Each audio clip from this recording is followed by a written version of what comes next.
তো এই মুহূর্তে লক্ষ্মীর ভাণ্ডার প্রকল্প নিয়ে কিন্তু বিরাট একটি আপডেট চলে এসেছে। আপনারা যারা লক্ষ্মীর ভাণ্ডার প্রকল্পে আবেদন করতে ইচ্ছুক বা আবেদন করবেন তারা কিন্তু অবশ্যই ভিডিওটি শুরু থেকে শেষ পর্যন্ত দেখবেন, না হলে কিন্তু আপনার লক্ষ্মীর ভাণ্ডার প্রকল্পের ফর্ম বাতিল হয়ে যাবে।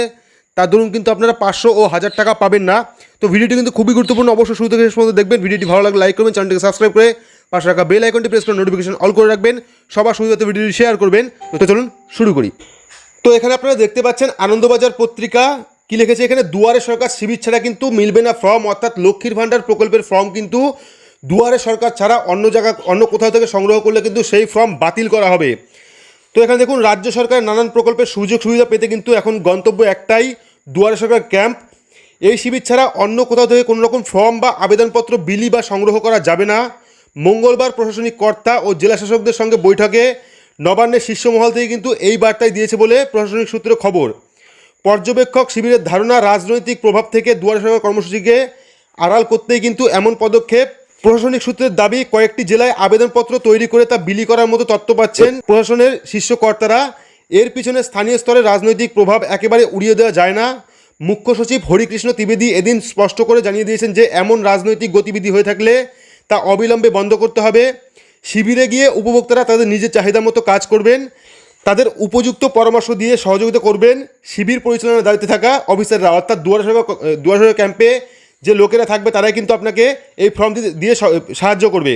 ফর্ম সংগ্রহ থেকে তা পূরণ করা, এমনকি কী ধরনের তথ্য ও নথি লাগবে সবটাই কিন্তু হবে আধিকারিক তত্ত্বাবধানে। সংশ্লিষ্ট সূত্রে খবর, এদিন কিন্তু বৈঠকে মুখ্য সচিব ফোন করে প্রয়োজনীয় নির্দেশ দেন মুখ্যমন্ত্রী মমতা বন্দ্যোপাধ্যায়। তার ভিত্তিতেই কিন্তু বৈঠক এগিয়ে নিয়ে যান মুখ্য সচিব। তো আধিকারিক মহলের ব্যাখ্যা, এমন পরিস্থিতিতে বিভিন্ন এলাকায় আবেদনপত্র তৈরি করে টাকার বিনিময়ে কিন্তু সেগুলি বিলির প্রবণতা দেখা যায়। ফর্ম পূরণের ক্ষেত্রেও কিন্তু এই পদ্ধতি চলে। সেই কারণে জেলা শাসককে কিন্তু মাইকে প্রচার করতে বলা হয়েছে, যাতে প্রত্যেকে শিবিরে গিয়ে নিখরচায় সেই কাজ করতে পারেন। এক আধিকারিক বলেন, একজন প্রার্থী যাতে একসঙ্গে অনেক আবেদন জমা না দেন সেই ব্যাপারে কিন্তু সতর্ক থাকতে হবে। গতবারেও কিন্তু দুয়ারে সরকার কর্মসূচির পরিচালনার বিষয়টিকে রাজনৈতিক প্রভাবে বাইরে রাখতে চেয়েছিল রাজ্য, সেই জন্য পঞ্চায়েত পুরসভার মতো জায়গায় শিবির করতে নিষেধ করা হয়েছিল। এবারেও কিন্তু সেই নির্দেশ বহাল থাকছে বলে জানিয়েছে আধিকারিক মহল। কিন্তু সমস্যা দেখা দিয়েছে বন্যা কবলিত এলাকাগুলিতে।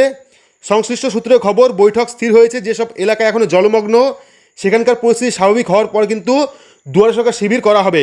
অর্থাৎ আপনারা বুঝতে পারছেন, আপনারা কিন্তু বাইরের থেকে, অর্থাৎ কোনো তথ্যমিত্র কেন্দ্র বা যেখান থেকে ফর্ম বিলি করে সেখান থেকে কিন্তু কোনো রকম ফর্ম সংগ্রহ করে সেই ফর্ম ফিল আপ করে দুয়ারে সরকার ক্যাম্পে জমা দেবেন না, সেক্ষেত্রে কিন্তু আপনার ফর্মটি বাতিল হতে পারে। আপনারা দুয়ারে সরকার ক্যাম্পে যাবেন, দুয়ারে সরকার ক্যাম্প থেকে কিন্তু আপনাদের লক্ষ্মীর ভাণ্ডার প্রকল্প এবং নানা যে প্রকল্পগুলো আছে সেই প্রকল্পের ফর্ম কিন্তু তারাই দেবে এবং তারাই কিন্তু আপনাকে সাহায্য করবে লেখার জন্য।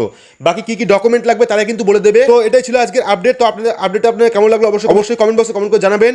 ভিডিওটি ভালো লাগলে লাইক করবেন, চ্যানেলটিকে সাবস্ক্রাইব করে পাশে রাখা বেল আইকনটি প্রেস করে নোটিফিকেশন অল করে রাখবেন এইরকম নতুন নতুন ভিডিওর আপডেট সবার আগে পেতে। তো আজকের মতো এটুকুই, ধন্যবাদ।